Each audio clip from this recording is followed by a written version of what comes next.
Great time. And hopefully next And maybe even some of us older owners is.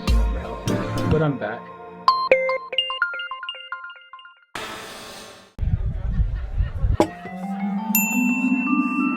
it's tea time, fools.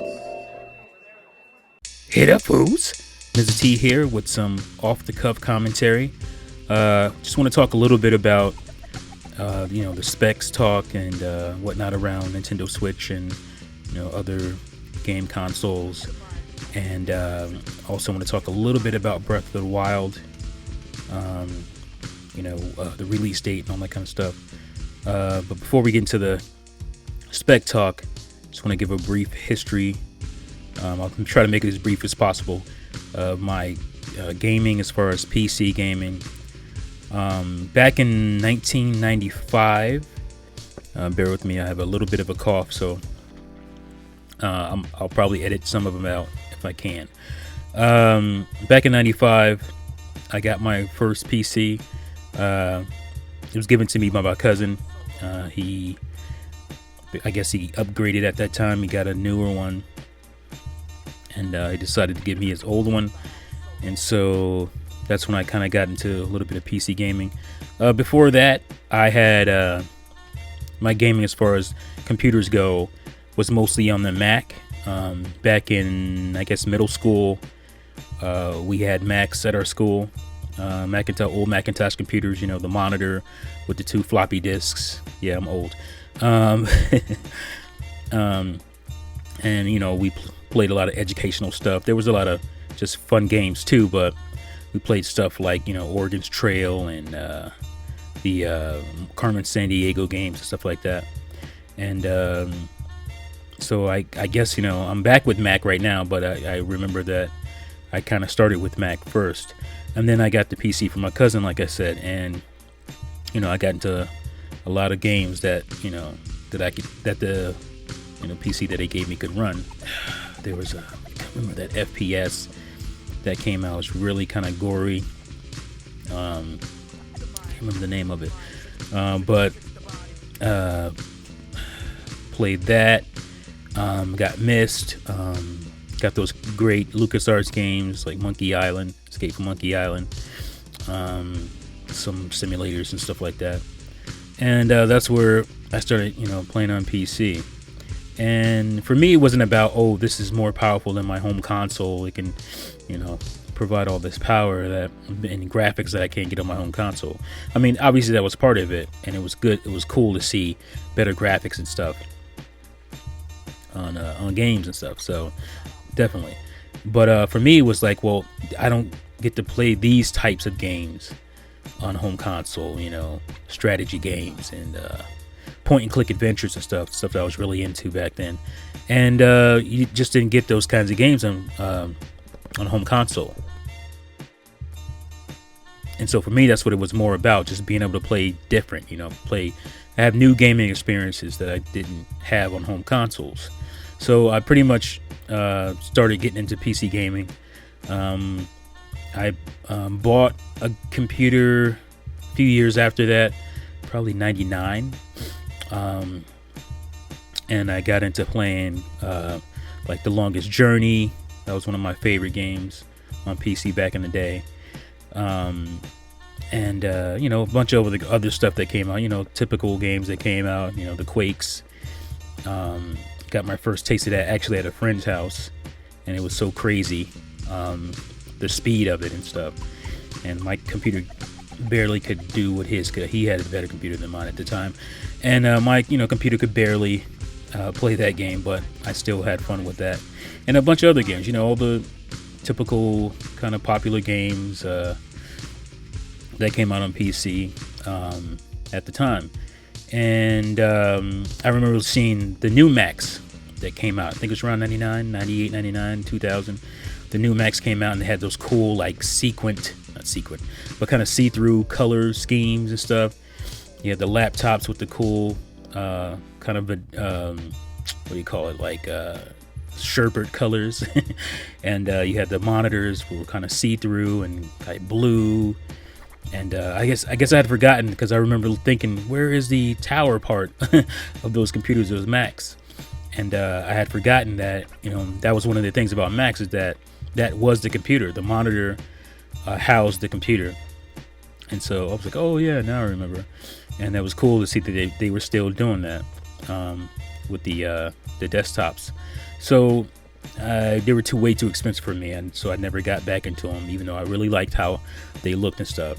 And so, on through 2005, I continued playing on PC and consoles and stuff. You pretty much know my console history.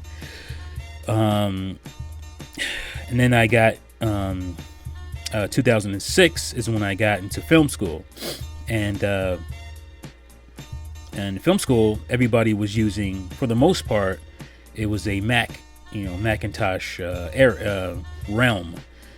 Most of the video editors and motion graphic designers and those guys were all using Macs, and that was just the thing. And for the programs and stuff, I just thought it just made sense for me to, finally come into the Mac fold. And so that's what I did. I kind of stopped gaming on PC. I didn't upgrade after that, and I sold my what did I have at the time? Desktop. I can't remember which one it was, but I know I had a laptop as well, a Dell. It was a pretty powerful laptop at the time, and I ended up selling that to get. I needed both of those to sell to get my first MacBook, and I pretty much never looked back. Because when I got to film school, I started playing video games a little bit less, and I got into just using software, and became a software guy, So, and that's what I wanted to talk about, is the fact that I'm a software guy, and for me, it's not about having the beefiest, the biggest, greatest, most powerful hardware. Obviously that helps, because you don't run into bottlenecks. You don't have to worry about pretty much anything. But it didn't matter to me, as long as my software could run conveniently and fine. I was happy with that. And so that's why, as a software guy, I never cared for having the most beefiest thing. And that happens in film. Like I said, I'm a filmmaker. That happens a lot in film too, where these guys, guys who want to be directors, producers, they get so caught up in, I got to have the latest camera, I got to have the latest, all this gear and all this stuff. And I'm like, you can have all that stuff, but what if you suck? What if your movies aren't that good? Well, they look really good, they're very pretty, but if you don't understand, how to construct the shot and how to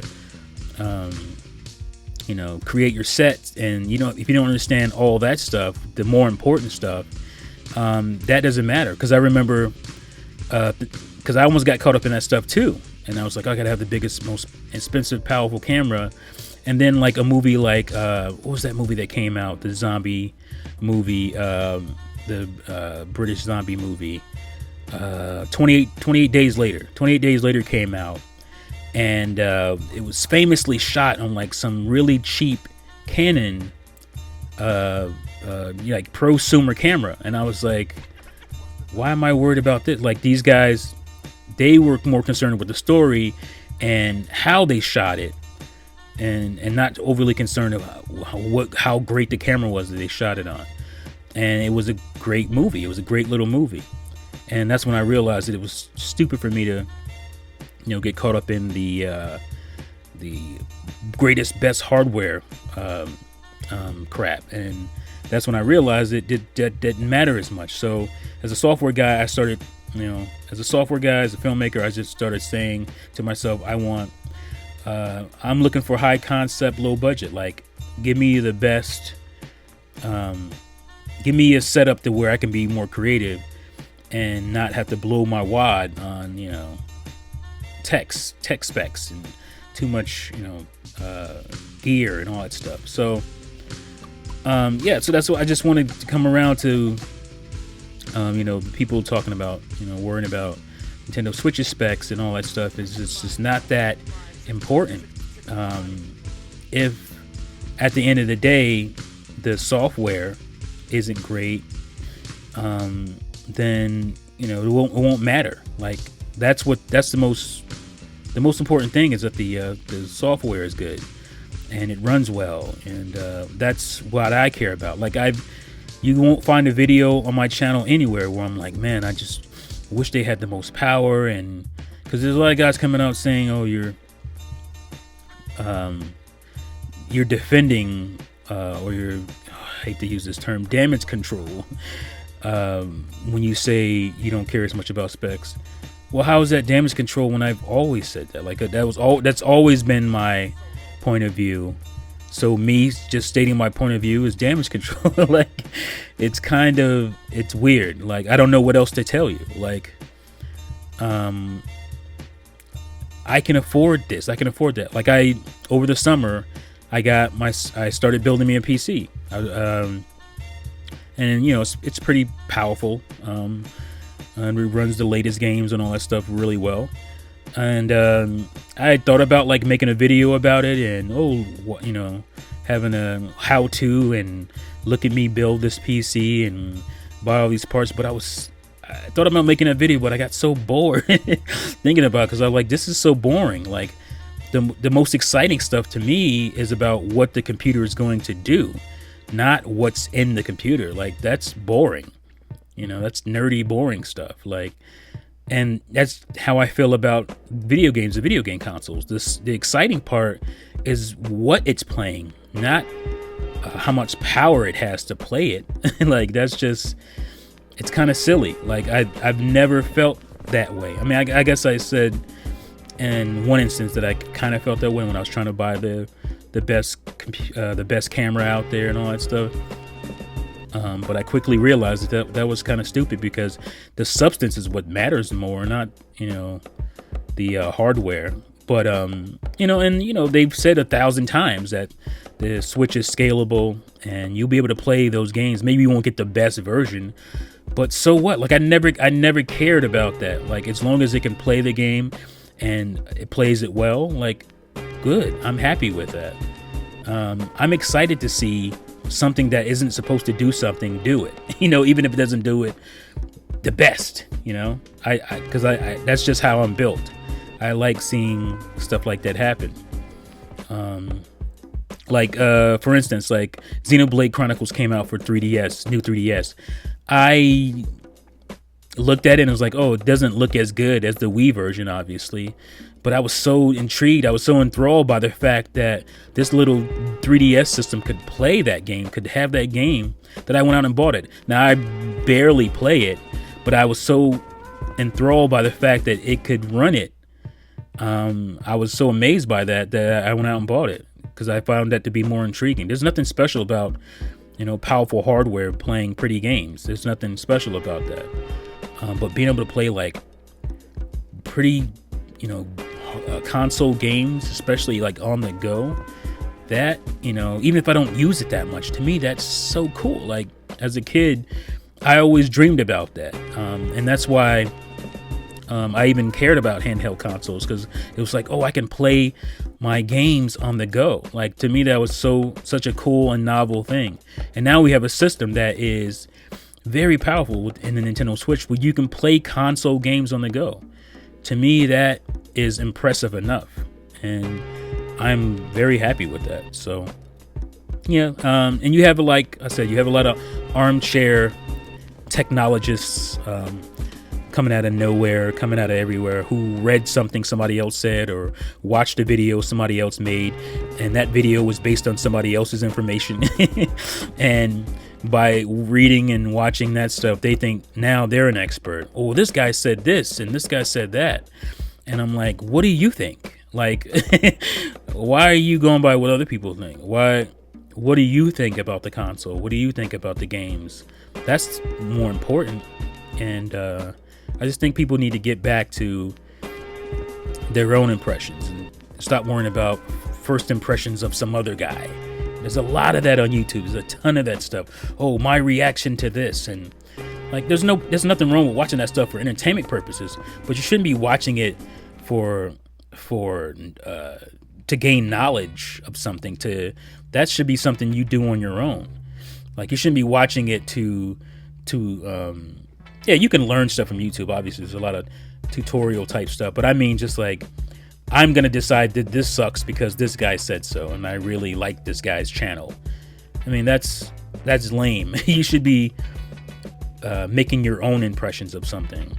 You know, sometimes you can look at something and say, well, that looked like crap, and you will probably be right most of the time, but that's not always the case. If somebody has a certain bias towards something and then they give you an impression of something, well, then their impression is based in their bias, and there's no point in like using them as an example as to why you shouldn't like something. So yeah, I just want to talk about that. And like I said, I guess you'll be seeing on screen my PC information.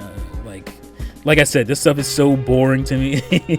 Oh, what are your technical specs for your desktop? It's a powerful desktop. It runs the latest games very well, and that's all that matters. Like, I still play, as you guys see all the time when I do my T plays. I still play and have no problem playing old consoles and old games and having a great time playing them because the games are still fun to me. Like, do they look as good as new stuff? No, of course not. But the software is where it's at. Like, I can still play those games and enjoy those games because they're still fun, and that's what it's about. Not that I gotta play this old game and I'm squinting at the graphics and it's in 320 by 480 or whatever, or 420 by 3, whatever it is, 480 by 320, and it's just letterboxed, or the frame rate chugs, especially in like a 32 to 64-bit era. But none of that matters because I had fun playing those games. So I just wanted to talk about that a little bit. I don't know if I want to spend that much time on it, but and so I'll just end this with Breath of the Wild talk. As we know, Nintendo's been putting out on their Twitter page like screenshots from Breath of the Wild. Obviously, we had the blowout in E3. We had the Game Awards stuff. There was more stuff. I think TGS, they were there, I think. They've just been everywhere. The Jimmy Fallon footage. The Game Award. Did I say Game Awards? I don't know if I said it already. But the Game Awards. There's more stuff. And there's a lot of people worried that this game isn't going to be a launch game. It's going to come out in fall of 2017. I'm like, Nintendo would be out of their minds to not launch this game, or at least be in the first month window of the Switch, because obviously from day one, once we got the news that the Switch or the Breath of the Wild was getting delayed from 2016 into 2017, pretty much everybody believed it was because of the Switch. I don't know if Nintendo confirmed that was the reason, but obviously they were making a Switch version, and they wanted both versions to come out at the same time. And from then I was just like, all right, this is going to be a Switch launch title. And there's been quote unquote rumors based on nothing, educated guesses that this game would not come out on launch. I've still, through all that, believed it was going to be a launch title. If not like early, like within the first month of the system selling. And I feel like it would be completely asinine after all this promotional stuff, after all this build up for Breath of the Wild, for Nintendo to wait to even summer of 2017. Definitely not fall. But if they're showing all this and they're building it up, and then they just kill all that with, the game's coming in summer or fall, that would just be whack to me. So I still believe that if it's not a launch title, it will be out within the first month and a half of the Nintendo Switch's launch. I still believe it's a launch game, but I guess we'll see in a couple weeks, probably. So to reiterate, to close it out here, I just want to state that I now own all 3 major current gen platforms. Xbox One, which I've got a couple years ago, just got the PS4. Obviously I have a Wii U, but I also have a decently powerful PC, I bought neither of those because of their specs. I bought each one of them individually because of what games they bring. For me, specs will never be a determining factor in whether I buy something. Like I said, I built my PC so I can play legacy games from the PC era for the most part. Yeah, I can also get multi-plats, the quote-unquote best versions, but that's not why I built the PC. I built it for the games that I can't get on my console. Yeah, just something to think about. Yeah, that's my take on that. That's my commentary for today. Hope you guys enjoyed it. If you have any questions, or if you have any opinions on my opinions, obviously always leave them in the comment section below. Yeah, that's it for this one, and I'll see you fools next time. Peace out. Thank you all for watching Mizzah Tee Show.